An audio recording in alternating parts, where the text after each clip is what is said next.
What if nothing you've ever thought, nothing you've ever done, and nothing you've ever been was ever lost? Not forgotten by time, not erased by death, not buried in the past. Edgar Cayce said there is a record, not written in books, not stored in a place, but preserved in consciousness itself. And according to Cayce, you are adding to that record right now. In this video, we're not exploring modern theories or New Age interpretations. We're going directly to what Edgar Cayce himself said about the Akashic Records, what they are, where they exist, and why most people misunderstand them entirely. Stay with me, because once you understand how Cayce described the records, you'll realize you've already been interacting with them your whole life. There is a great deal spoken today about the Akashic Records. Much of it is vague, much of it is romanticized, and much of it, Edgar Cayce would say, misses the point entirely. Cayce did not describe the Akashic Records as something mystical meant to impress the curious mind. He did not describe them as a psychic parlor, a cosmic book anyone could flip open at will. He described them as law, not man-made law, but universal law. And to understand how Edgar Cayce described the Akashic Records, one must first let go of the modern idea that the records are a place, because Cayce was very clear on this. The Akashic Records are not somewhere you go, they are something you are already participating in. The records as universal memory. In Cayce's readings, the records are never treated as a separate structure floating somewhere beyond reality. They are described as the record of force itself, the memory of creation as it unfolds. Everything that exists leaves an imprint, not symbolically, literally. Every thought, every intention, every desire acted upon or suppressed, every choice made in will, these are not lost, they are registered. Cayce repeatedly emphasized that force does not disappear. It transforms, it moves, it expresses, but it is never erased. And because consciousness itself is a force, consciousness leaves a record. This is why the records are not written after life. They are written during life, and not just during one lifetime. Across lifetimes, across planes, across what the human mind calls time. The records are one. One of the most important statements Cayce ever gave regarding the Akashic Records appears almost quietly, without flourish, without ceremony. He stated plainly, "The records are one." This single line collapses the idea that there are many separate records. One for Atlantis, one for Egypt, one for the soul, one for the future, one for the past. There are not many. There is one unified record. What does this mean? It means there is not a spiritual filing cabinet with labeled drawers. It means there is not a personal book disconnected from the whole. It means that individual experience is inseparable from collective experience. Your record is not isolated, it is woven into the whole. Cayce described ancient civilizations, Atlantis, Egypt, Lemuria, not as lost myths, but as expressions of the same accumulated memory carried forward through consciousness itself. The records preserved in temples, stones, pyramids, and sacred sites were not the records. They were attempts to access them. Physical structures were symbolic anchors, not containers. The role of initiates. Cayce consistently warned that the records are not opened through curiosity, they are opened through alignment. This is why, in references to ancient civilizations, he spoke of initiates, not elites, not rulers, but those aligned with the law of the One. Initiation, in Cayce's language, was not about secrecy, it was about readiness. To access deeper levels of universal memory requires harmony between the physical body, the mental body, the spiritual body. When these are in conflict, access is distorted. When they are aligned, understanding comes naturally, not as information, but as knowing. This is why Cayce warned against forcing access. The records are not hidden to keep people out. They are veiled because misalignment cannot interpret them correctly. Time does not apply. One of the most difficult aspects of Cayce's description of the Akashic Records for the modern mind is this. Time is not linear in the records. Cayce explained that what the human mind perceives as past, present, and future exists simultaneously from the soul's perspective. This is not metaphorical, it is structural. What you call the past is still active. What you call the future already exists as probability. What you call the present is the point of choice where probabilities shift. This is why Cayce could speak of future events while also insisting on free will. The records do not dictate outcomes. They reflect tendencies. They show the direction force is moving, not where it must land. Free will and responsibility. This is where Cayce sharply diverges from fatalistic interpretations of the Akashic Records. Nothing in the records removes responsibility from the individual. In fact, Cayce taught the opposite. The more awareness one gains, the greater the responsibility becomes. Because thoughts are not neutral. Cayce stated unequivocally, thoughts are deeds. Not eventually, not symbolically, but functionally. Thought is the seed of action, and thought, when repeated, becomes structure, in the mind, in the body, and in the soul's record. This is why Cayce placed such emphasis on self-study. The records are not about prediction, they are about development. The soul as an entity. Cayce used the word entity in a very specific way. The entity is not the personality. It is not the body. It is not the current role or identity. The entity is the sum total of experience, across all expressions, across all lifetimes, across all planes. The Akashic Records are the memory of the entity's journey. This includes experiences in physical form, experiences between lives, experiences in non-physical states of consciousness. Nothing is lost, but nothing is stored separately either. The entity carries its record within itself because the entity is made of the same substance as the universal record. This is why Cayce taught that to know the records, one must first know self. The subconscious as the gateway. Cayce did not teach that access to the records occurs through the conscious analytical mind. In fact, he warned that the conscious mind often blocks access.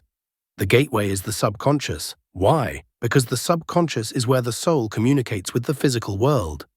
It is the meeting place between conscious awareness, soul memory, universal law. This is why dreams play such a critical role. Not all dreams are Akashic, but the subconscious is the language through which Akashic material is translated into symbols the mind can grasp. Cayce repeatedly said that humanity had not yet given enough credence to dreams, not as fortune-telling devices, but as bridges of understanding. Why most people touch the records without knowing it. According to Cayce, many people access fragments of the records without realizing it. This happens during deep meditation prayer moments of surrender, creative inspiration, profound emotional openness. In these moments, the conscious mind relaxes its grip. And when the normal forces are at rest, the higher forces speak. This is why insight often arrives after effort has ceased, and why answers appear when one stops demanding them. Misuse and distortion. Cayce was direct about this. Seeking the records for power leads to distortion. Seeking them for control leads to confusion. Seeking them for ego leads to illusion. The records do not flatter the personality, they confront it. This is why many who attempt to access them prematurely encounter fear, contradiction, or symbolic chaos. The issue is not the records. The issue is readiness. Edgar Cayce did not describe the Akashic Records as something humanity would master quickly. He described them as something humanity would grow into, not through technology, not through force, but through alignment. In the next part, we will go deeper into how thoughts are recorded, why intention outweighs action, and how the soul actively writes its record, moment by moment, across lifetimes. This is not abstract philosophy. This is the mechanics of consciousness itself. Edgar Cayce was unambiguous about one thing that modern discussions often avoid. Thought is not passive. It is not private. It is not harmless. Thought is creative force. In Cayce's language, thought precedes action. And because it precedes action, it carries greater weight in the soul's record than the action itself. Why? Because action may be constrained by circumstance. Thought is not.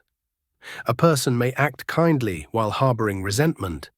A person may fail outwardly while inwardly choosing compassion. The records do not judge the appearance, they register the intent.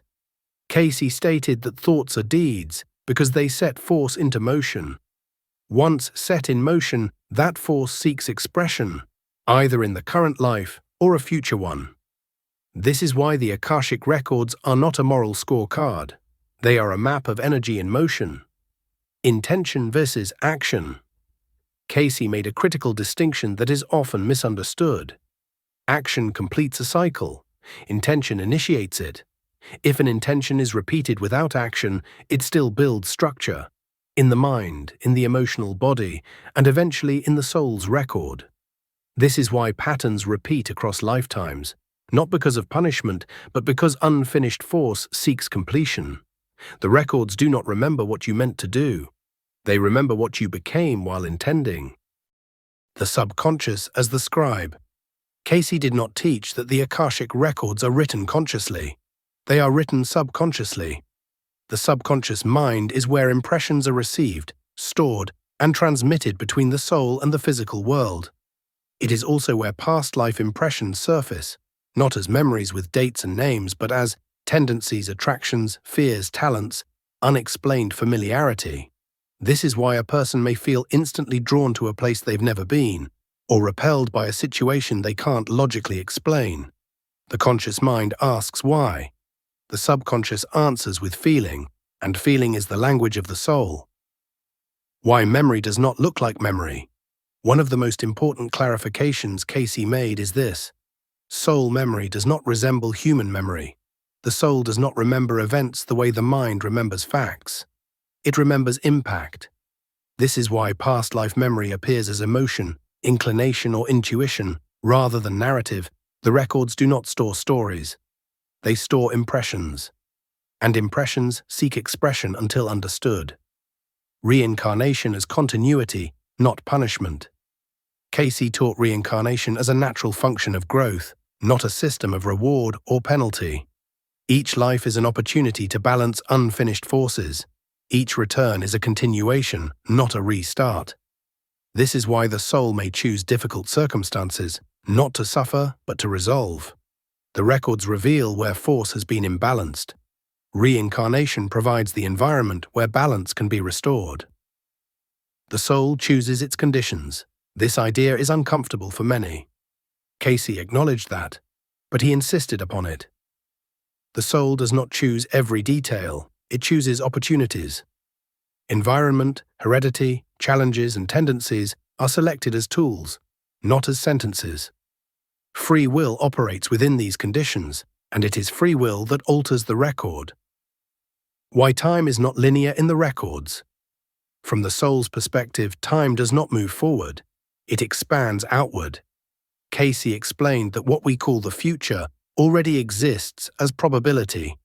What we call the past remains active as influence. The present moment is where choice collapses probability into experience. This is why prophetic insight is conditional. It reflects momentum, not inevitability. Change the momentum, and the record changes. Probability versus destiny. Cayce rejected fatalism. He taught that the records show what will occur if current conditions persist. They do not force those conditions to persist. This is why awareness changes outcomes. Once a tendency is seen, it can be redirected. But until it is seen, it repeats. The record is living, not static. One of the most overlooked aspects of Cayce's teaching is that the Akashic Records are alive. They are not archived history. They are active consciousness. Every moment of choice updates the record. Every shift in attitude alters trajectory. This is why growth accelerates once awareness begins. The soul is not trapped by its past. It is informed by it. Dreams as access points. Cayce placed extraordinary importance on dreams, not as predictions, but as communications. During sleep, The conscious mind releases control. The subconscious becomes receptive, and the soul speaks in symbol. Not all dreams are Akashic, but dreams that carry emotional weight, repetition, or vivid clarity often involve soul-level material. Interpretation, Cayce said, must be personal. Symbols are not universal. They are contextual. This is why dream books fail. The records speak in the language the soul understands. Why most people misinterpret dreams. The mistake is literalism. Dreams do not communicate in facts. They communicate in relationships. A place represents a state of being. A person represents an aspect of self. Movement represents change. Understanding comes through reflection, not decoding. Misuse of psychic access. Cayce warned strongly against seeking psychic information without grounding. The problem is not information. The problem is imbalance. Accessing deeper layers of consciousness without integrating daily life leads to distortion. This is why Cayce always returned to one instruction. Know thyself. Not others, not the future, not hidden knowledge. Self, the law of giving and receiving. Another critical principle Cayce tied directly to the records is this. Growth comes through giving, not accumulating. Knowledge hoarded stagnates. Knowledge shared circulates. The records do not open wider for those who seek to possess them. They open for those who seek to serve. This is not moral instruction, it is energetic law. Why some people are blocked. Cayce explained blockage simply. It is not imposed from outside. It arises from fear of truth, attachment to identity, desire for control, impatience. The records respond to readiness, not desire. Up to this point, we've explored how the records are written and how the soul carries its memory forward. In the next part, we'll go deeper into something even more challenging. Why accessing the records requires purification, why ego distorts perception, and why Cayce warned that knowledge without balance can become dangerous. This is where his teachings become uncompromising. Why access requires purification. Edgar Cayce was firm on a point that modern discussions often soften. Access to the Akashic Records is not a skill, it is a state of alignment. The records do not open because someone learns a technique. They open when the physical, mental, and spiritual bodies are brought into harmony. Cayce used the word purification often, not in a moral sense, but in a functional one. Impurity, as Cayce described it, is not sin. It is conflict between levels of being. When the body wants one thing, the mind rationalizes another, and the soul longs for something else. Clarity cannot occur. The records are precise. Misalignment blurs perception. The three bodies must agree. Cayce taught that every individual functions simultaneously on three levels: the physical body, the mental body, the spiritual body. The mental body, he said, is the builder. It interprets desire. It directs action. It mediates between impulse and ideal. When the mental body is dominated by ego, by self-gratification, self-exaltation, or fear, it builds structures that distort perception. This distortion does not block the records, it misreads them, which is more dangerous. Ego as the great distorter. Cayce did not condemn ego, he warned against its dominance. Ego, when unchecked, seeks power, validation, control, certainty. The records offer none of these. They reveal process, not superiority. They reveal responsibility, not entitlement. This is why Cayce cautioned that those who seek psychic power often encounter fear, contradiction, or symbolic confusion. The issue is not deception from outside forces. The issue is internal imbalance. Why knowledge can become harmful. One of Cayce's strongest warnings was this: knowledge without balance becomes destructive. Not because the knowledge is wrong, but because the individual is unprepared to integrate it. Information alters consciousness. Consciousness alters behavior. Behavior alters environment. If awareness increases faster than character, imbalance results. This is why Cayce repeatedly emphasized service over spectacle. Understanding must move outward into life, not inward into self-importance. The role of will. Cayce identified will as the most powerful force given to humanity. Will can align with divine law or oppose it. The records reflect how will is used. This is why astrology, prophecy, and prediction were always secondary in Cayce's work.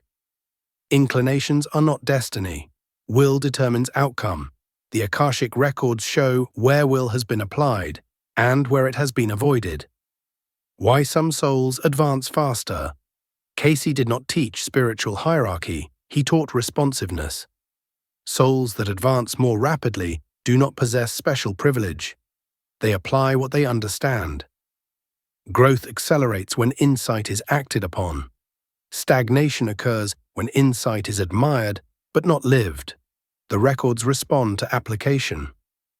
Access through stillness.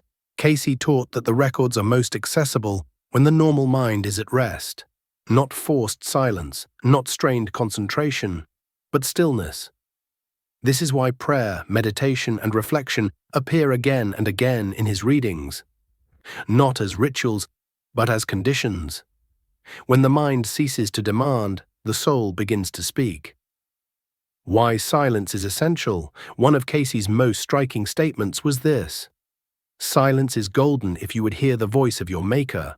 Noise, mental, emotional, physical, fragments attention. The records do not shout, they impress. This is why insights often arrive quietly, without drama, without announcement, and why they are so easily dismissed. The danger of formulas. Cayce warned against reducing spiritual growth to formulas. There is no guaranteed sequence, no checklist, no universal method. Each individual's access unfolds according to experience, environment, and readiness. To copy another's method is to ignore one's own development. The records respond to authenticity. Why symbolism is used. When the records are perceived, they rarely appear as direct statements. They appear as symbols. Why? Because symbols bypass resistance. They allow the subconscious to interpret meaning gradually, safely. Literal understanding comes later, after integration. This is why Cayce discouraged literal interpretation of visions, dreams, or impressions. Symbol precedes comprehension. The body as an instrument. Cayce taught that the physical body is not separate from spiritual perception. It is the instrument through which perception is filtered. Fatigue, imbalance, emotional strain all distort reception. This is why he emphasized moderation, balance, and care of the body, not for ascetic reasons, for clarity. Again and again, Cayce returned to one principle. Growth comes through giving. Service aligns the individual with universal flow. Self-absorption constricts it. This is not moral instruction. It is energetic reality. When focus shifts outward, resistance dissolves, and clarity increases. Why the records are not meant to be escaped into. Cayce cautioned against using spiritual knowledge to escape life. The purpose of the records is not withdrawal, it is engagement. The soul enters physical life to apply understanding, not avoid it. Insight that does not translate into action remains incomplete. Cayce taught that not all knowledge is given at once. This is not denial, it is protection. Understanding arrives when it can be used constructively. Premature awareness can destabilize. The records respond with precision, not generosity. Discipline, as Cayce described it, was not restriction, it was consistency. Daily alignment matters more than rare intensity. Small choices shape large outcomes, and the records reflect accumulation, not moments. By now, a pattern should be clear. The Akashic Records are not mystical curiosities. They are the mechanics of consciousness.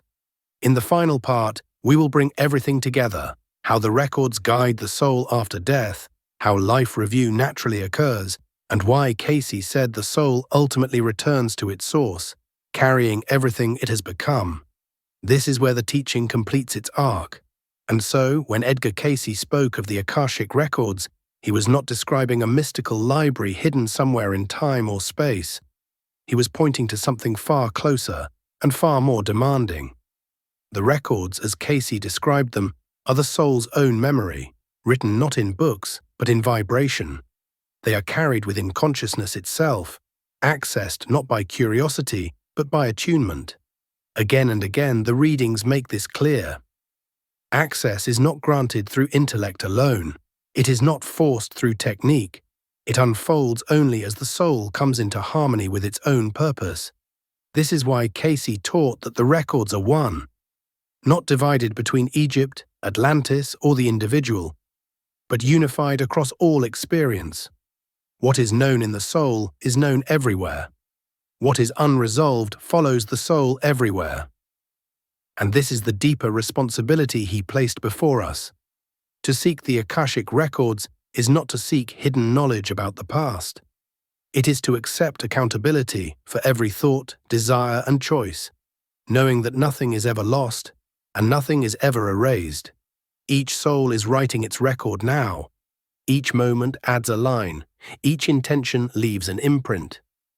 And according to Cayce, the question is not whether the records exist, but what you are placing into them, because in the end, the Akashic Records are not waiting to judge you. They are waiting to reflect you. And if this kind of deeper, source-based exploration speaks to you, if you want to continue uncovering what Edgar Cayce really taught about the soul, consciousness, and the unseen laws shaping our lives, subscribe to Mystic Podcast Cruise so you don't miss what comes next. In the next video, we'll go even deeper into how the soul accesses knowledge across lifetimes, and why remembrance often begins long before we realize it. Until then, keep listening, keep seeking, and remember, the record is still being written.